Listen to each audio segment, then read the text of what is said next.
आज हम पढ़ेंगे economic chapter 16 economic liberalisation and globalisation.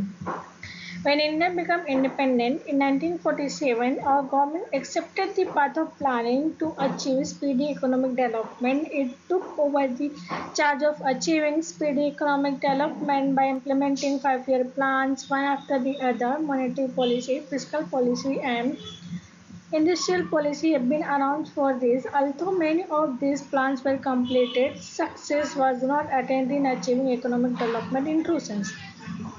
Hereby, government investigated the causes for failures and determined to give new form to different economic policies in order to rectify the errors done in the past. In that regard, in industrial policy of 1991, such economic reforms were implemented which could strengthen economic development, which are known as liberalization, privatization, and globalization. जब हमारा India independent हुआ, हमें जब आज़ादी मिली 1947 में, तो हमारी government ने अलग अलग यानी डिफरेंट प्लानिंग एक्सेप्ट किए ताकि हमारी स्पीडी इकोनॉमिक डेवलपमेंट हो सके, जिसमें से बहुत सी स्पीडी इकोनॉमिक डेवलपमेंट हुआ भी। 5th 5-year प्लान में हमने बहुत कुछ अचीव भी किया। गवर्नमेंट ने मॉनेटरी पॉलिसी, फिस्कल पॉलिसी और इंडस्ट्रियल पॉलिसी अनाउंस भी की, लेकिन ये सब कंप्लीट होने के बावजूद हमें सक्सेस नहीं मिली। ट्रू सेंस में ये हमारे लिए सक्सेस नहीं था। इसलिए गवर्नमेंट ने इन्वेस्टिगेट किया और कोशिश पाया कि कहाँ पे हम फेल हो रहे हैं, तो गवर्नमेंट ने इसको रेक्टिफाई किया और न्यू पॉलिसीज निकाली और पास जो किया था उसको रेक्टिफाई किया। इसके साथ साथ इंडस्ट्रियल पॉलिसी 1991 में जो निकली थी, इकोनॉमिक रिफॉर्म्स इसके साथ इम्प्लीमेंट हुए और इससे इकोनॉमिक डेवलपमेंट हमारा और भी इम्प्रूव हुआ, स्ट्रॉन्ग हुआ। और इसमें से 3 पार्ट है हमारे पास, liberalisation, privatisation and globalisation main part है। तो आज हम फर्स्ट पार्ट पढ़ेंगे इकोनॉमिक लिबरलाइजेशन इसका। Government gradually reduces the restriction and control imposed on private sector and encourage economic development. This is known as economic liberalization. Main economic reforms related to liberalization which were made in the earlier period were as follows. And economic liberalization restriction या फिर control जो private sector पर government ने लगाए थे उसको reduce करना है और इकोनॉमिक डेवलपमेंट को एनकरेज करना है, स्ट्रॉन्ग बनाना है, और इसी को इकोनॉमिक लिबरलाइजेशन बोलते हैं। मेन इकोनॉमिक रिफॉर्म्स जो है लिबरलाइजेशन के रिलेटेड हम नीचे पढ़ेंगे। इसका फर्स्ट पॉइंट है, इसमें 18 इंडस्ट्रीज है, यानी there was reservation for 18 industries for the industries other than them, compulsion to take government permission was eliminated. इसका फर्स्ट पॉइंट हमें बता रहा है कि पहले जो है 18 इंडस्ट्रीज रिजर्व में होती थी। ये 18 इंडस्ट्रीज अगर एक एरिया में ओपन कर दिए, उसके बाद जितने भी इंट्रोड्यूस कर रहे हैं इंडस्ट्रीज को, वो कंप्लीट होने के बाद गवर्नमेंट की परमिशन लेना ज़रूरी था, वो अभी एलिमिनेट कर दिया गया है। Areas other than railways, atomic energy और डिफेंस को छोड़ के हम कोई भी प्राइवेट सेक्टर ओपन कर सकते हैं, यानी रेलवेज, एटॉमिक एनर्जी और defence service only for government है। Tradition for compulsory registration for industries was cancel, यानी कंपल्सरी अगर कोई इंसान यानी ह्यूमन बीइंग अगर गवर्नमेंट ने क्या किया है, अगर कोई ह्यूमन बीइंग अपना प्राइवेट सेक्टर खोलना चाहता है तो उसका रजिस्ट्रेशन कराना कैंसिल हो गया है, यानी रजिस्ट्रेशन कंपलसरी नहीं है। Provision to take government permission for setting up industries which do not cause pollution and are not hazardous for environment was cancel, यानी ऐसी इंडस्ट्रीज जो पॉल्यूशन नहीं करती है या फिर एनवायरनमेंट को हानि नहीं पहुंचाएगी, तो ऐसी इंडस्ट्रीज कोई भी प्राइवेट सेक्टर खोल सकता है, गवर्नमेंट से परमिशन लेने की ज़रूरत नहीं है। अब आता है इसका एडवांटेज क्या है। हमने पहले ऊपर पढ़ा इकोनॉमिक लिबरलाइजेशन, अब पढ़ेंगे एडवांटेज ऑफ लिबरलाइजेशन। लिबरलाइजेशन के एडवांटेज क्या है। As a result of liberalisation, private sector has got an opportunity to make unconstrained development which led to increase in production, यानी लिबरलाइजेशन की वजह से, रिस्ट्रिक्शन रिड्यूस होने की वजह से जो प्राइवेट सेक्टर है उसको अपॉर्चुनिटी मिली कि वो डेवलप हो सके और प्रोडक्शन उसका इंक्रीज हो सके। Because of accepting policy of liberalization, global trade started getting an impetus and there has been increase in global trade. लेवलाइजेशन एक्सेप्ट करने की वजह से जो ग्लोबल ट्रेड था हमारा वो इंक्रीज होना स्टार्ट हो गया और अभी हम ग्लोबल ट्रेड करते हैं इन जो इंक्रीज लेवल में है.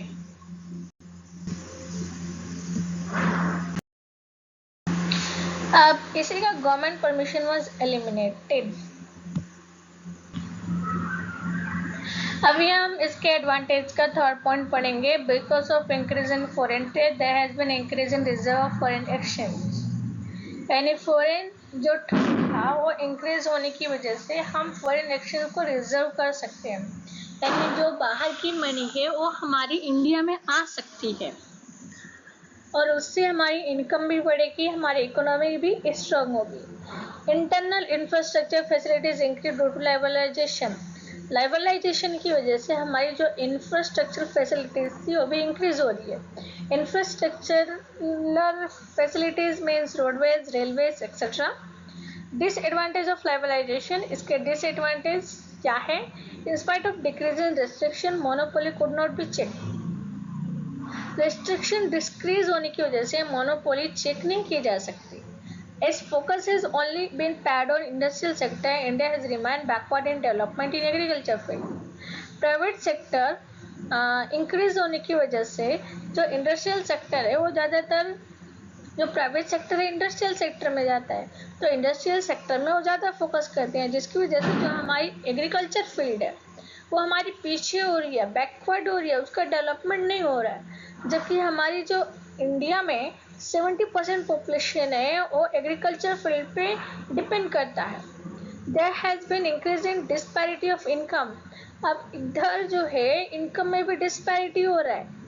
यानी जो एग्रीकल्चर फील्ड में है उसका तो डिक्रीज हो रहा है, उसको उतना फ़ायदा नहीं हो रहा है, लेकिन इंडस्ट्रियल सेक्टर को फ़ायदा हो रहा है. There has been increase in disparity of income because of income in imports and decrease in exports. Foreign debt has increased. Income import की वजह से और एक्सपोर्ट ना होने की वजह से जो फॉरेन डेप्ट है हमारा कर्ज है वो इंक्रीज होता जा रहा है.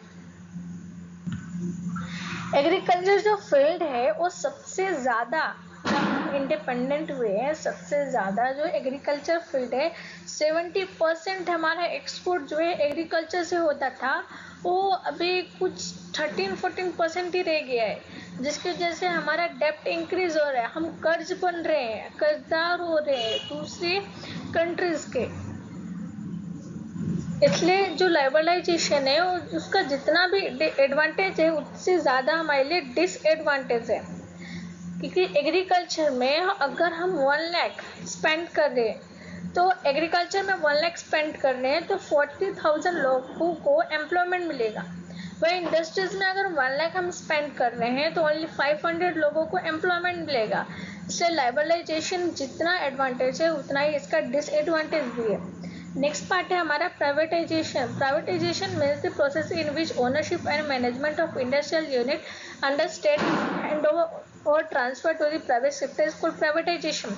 प्राइवेटाइजेशन का मतलब होता है कोई भी गवर्नमेंट चीज़ें, कोई भी गवर्नमेंट सेक्टर उसको हम ओनरशिप और उसका मैनेजमेंट इंडस्ट्रियल यूनिट में हैंड ओवर कर दिया प्राइवेट सेक्टर पे, लेकिन उसका कंट्रोल पूरा प्राइवेट सेक्टर का नहीं गवर्नमेंट का चलेगा. यानी प्राइवेट सेक्टर को गवर्नमेंट सेक्टर में कन्वर्ट कर देना. Firstly those areas which are reserve for public sector are open for the private sector. सबसे पहले क्या करना है इसमें, जो भी हमारे लिए पब्लिक सेक्टर रिजर्व थे वो प्राइवेट सेक्टर में ओपन कर देना, कन्वर्ट कर देना. State keeps the ownership of stand on companies under its control and gives the charge of management to the private companies और state keeps management in its own hand and gives ownership to the private sector. और या तो step 2 में बताया है कि जो ownership है पब्लिक सेक्टर की वो कंपनीज को हैंड ओवर कर दे, यानी प्राइवेट सेक्टर को हैंड ओवर कर दे, वो प्राइवेट सेक्टर इस पे इसका मैनेजमेंट करें और इसको चलाएं. और प्राइवेट सेक्टर जो है वो कंपनी तो प्राइवेट सेक्टर की हो जाएगी पब्लिक सेक्टर वाली, लेकिन उसका कंट्रोल पूरा स्टेट चलाएगा. यानी स्टेट गवर्नमेंट जो भी होगी ओनरशिप उसके हाथ में रहेगी, प्राइवेट सेक्टर अपने हिसाब से कुछ नहीं कर सकता. अब है advantage of privatisation. There is increase in number of production unit in industrial sector. Public sector को प्राइवेट सेक्टर में कन्वर्ट होने की वजह से प्रोडक्शन जो है इंडस्ट्रियल सेक्टर का इंक्रीज होगा. Production has been increase in capital intensive and consumer commodities due to privatisation. Privatisation की वजह से कैपिटल इंटेंसिव हमारा इंक्रीज होगा और कंज्यूमेबल प्रोडक्ट जो भी होंगे प्राइवेटाइजेशन में वो भी इंक्रीज होंगे, क्योंकि प्राइवेटाइजेशन की वजह से वो प्रोडक्ट और कंज्यूम होंगे. कैपिटल इंटेंसिव मतलब होता है जो चीज़ ओनली कैपिटल यानी जहाँ पे मशीनरी का यूज हो वहाँ उसको बोलते हैं capital intensive. Working capacity of public sector has improved due to privatisation of public sector enterprise. Privatisation की वजह से जो पब्लिक सेक्टर की कैपेसिटी हो इम्प्रूव होगी, जिसकी वजह से जो पब्लिक सेक्टर एंटरप्राइज है वो भी इम्प्रूव होगा. Disadvantage of privatization: economic power has centralized as a result of privatization, because of which level of monopoly has increased. Economic power होगा हमारे पास, लेकिन इकोनॉमिक पावर सेंट्रलाइज हो जाएगा प्राइवेटाइजेशन की वजह से, लेकिन एविल मोनोपोली इंक्रीज हो जाएगी. Cottage industries have not develop properly due to privatisation.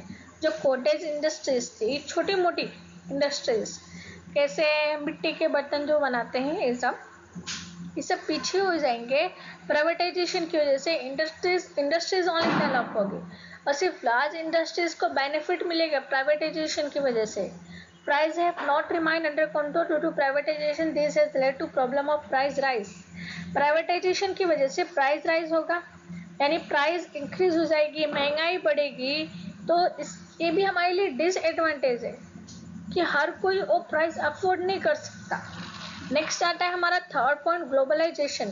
Globalisation is the process of connecting one country economy with the world economy. यानी एक कंट्री की इकोनॉमी से दूसरी वर्ल्ड की इकोनॉमी के साथ मर्ज करना, जिसकी वजह से गुड्स फ्लो होंगे, सर्विस फ्लो होगी, टेक्नोलॉजी फ्लो होगी, लेबर इजीली अवेलेबल होंगे पूरे वर्ल्ड में. इसके कुछ पॉइंट्स है. First point, obstacles of trade between nations have been removed.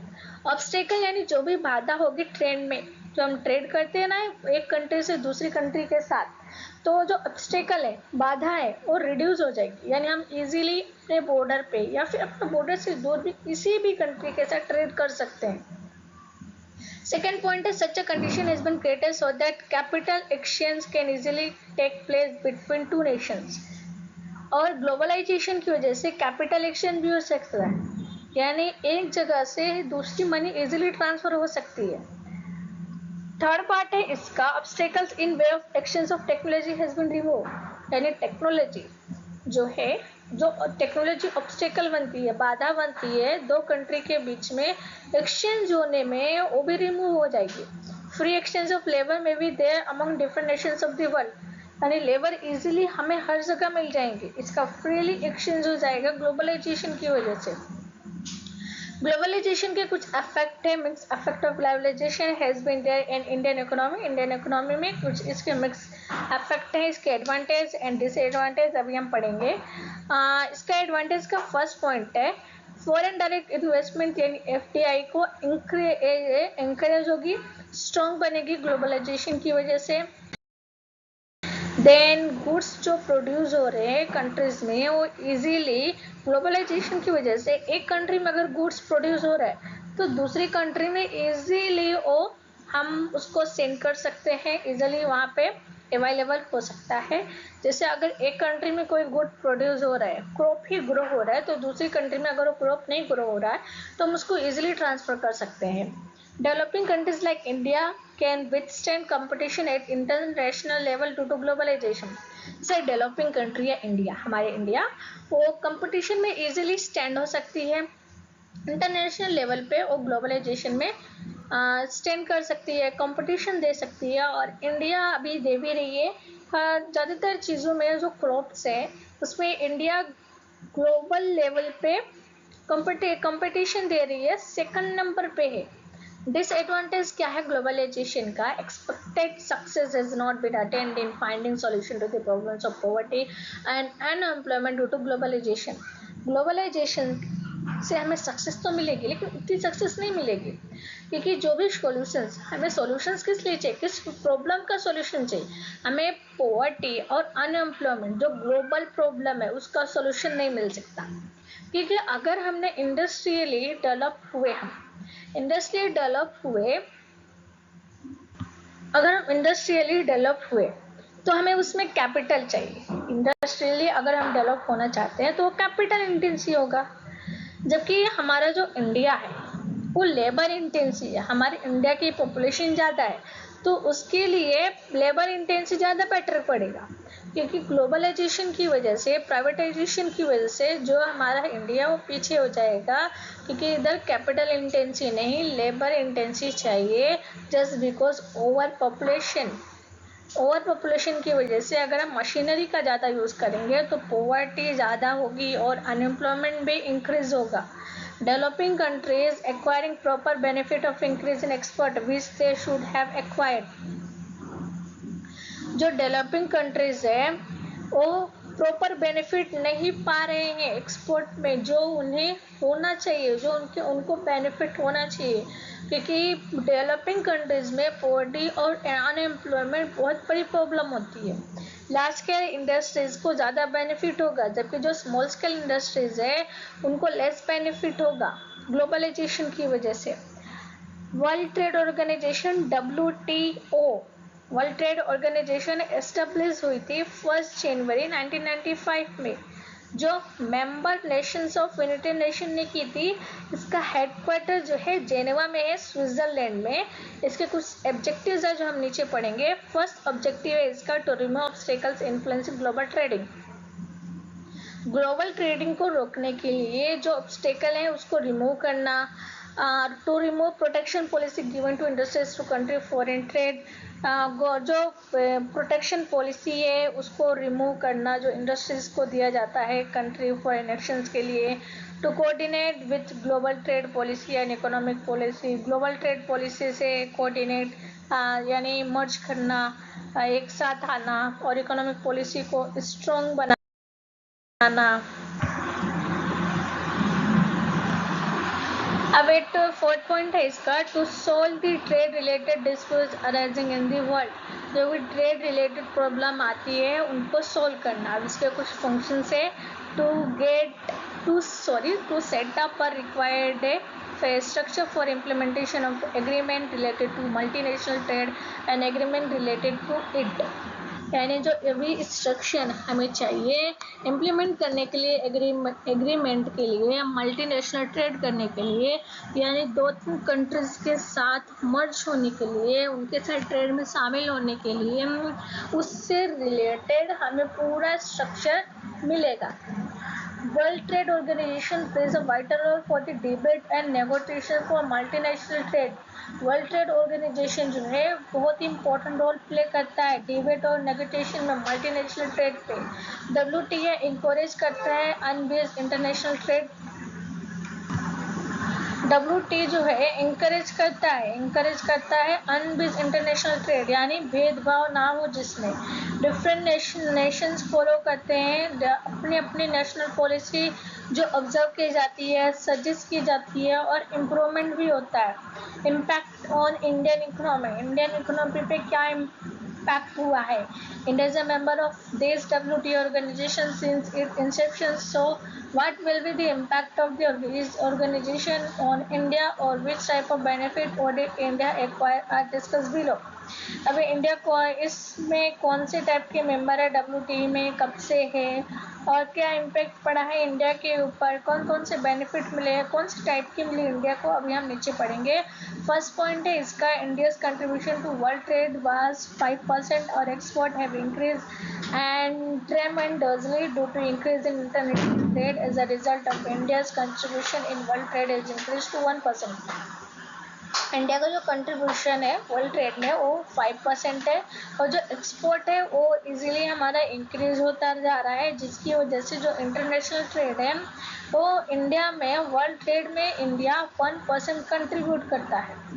Being a member of WTO का मेंबर है इंडिया, जो एक्सपोर्ट करता है रेडीमेड क्लॉथ हमारी कंट्री के, जिसकी वजह से हमारी कंट्री की इकोनॉमी इंक्रीज हो रही है।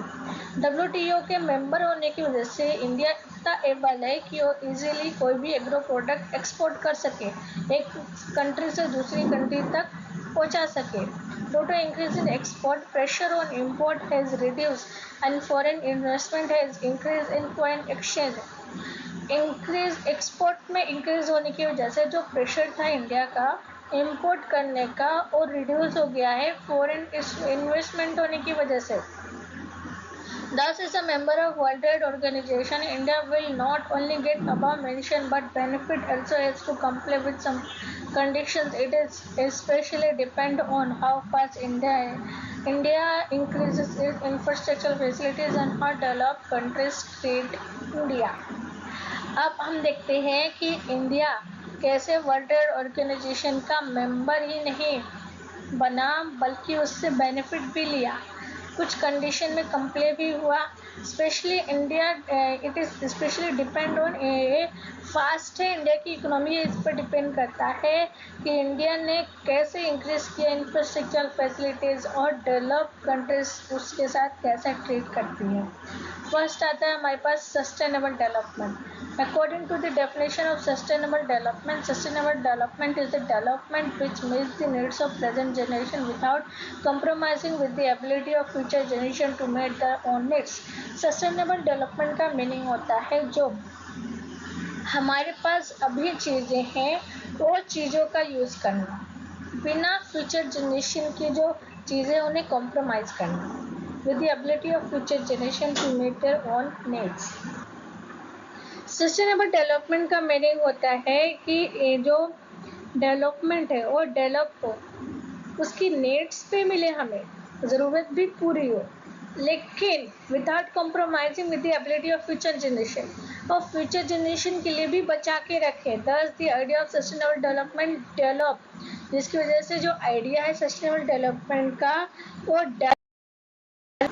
of extreme effect on nature, near human habitation and man-created over environment, the way and the speed with which present generation is developed, it cannot be maintained in the future. There is a fear that luxuries which present generation is enjoying may not be there for future generation.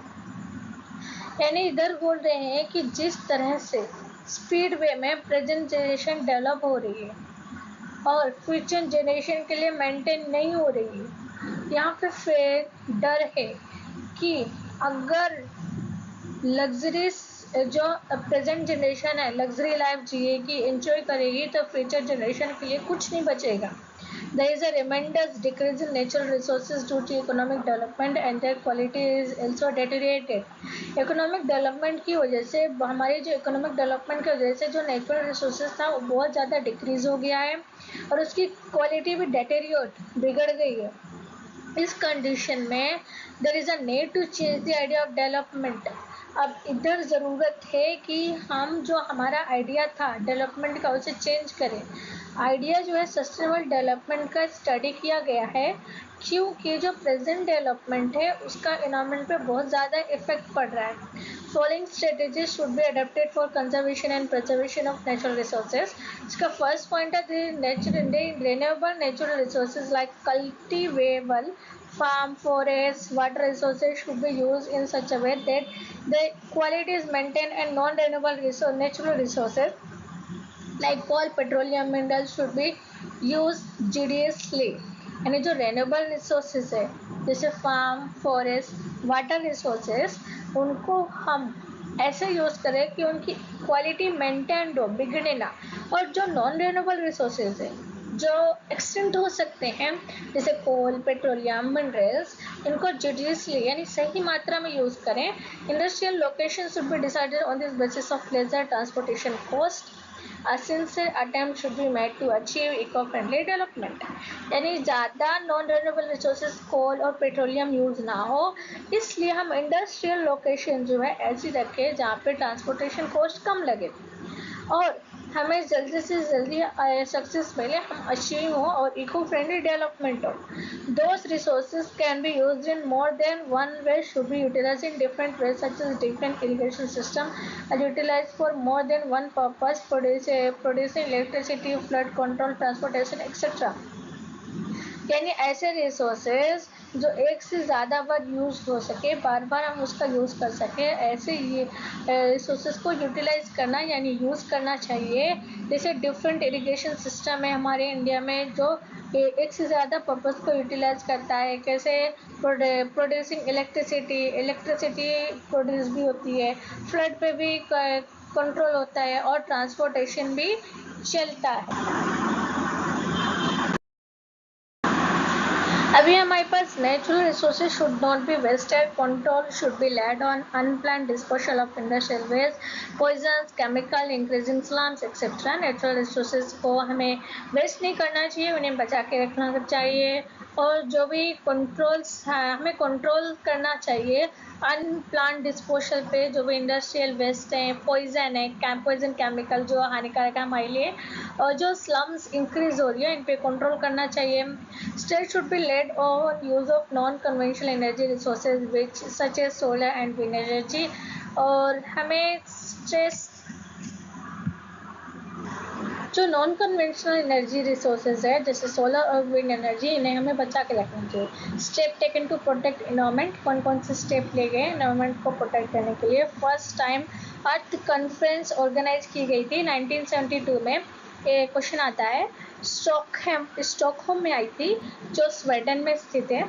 और thereafter from time to time convention and camp have been organised for protection of environment at the global level पे time पे convention और camp भी किए गए हैं environment को protect करने के लिए, जिसमें डिफरेंट स्टेप्स लिए गए हैं और इंडिया उसमें इन्वॉल्व भी था। गवर्नमेंट ग्लोबल एफर्ट में गवर्नमेंट अलग अलग एफर्ट निकालती है ताकि जो डिफरेंट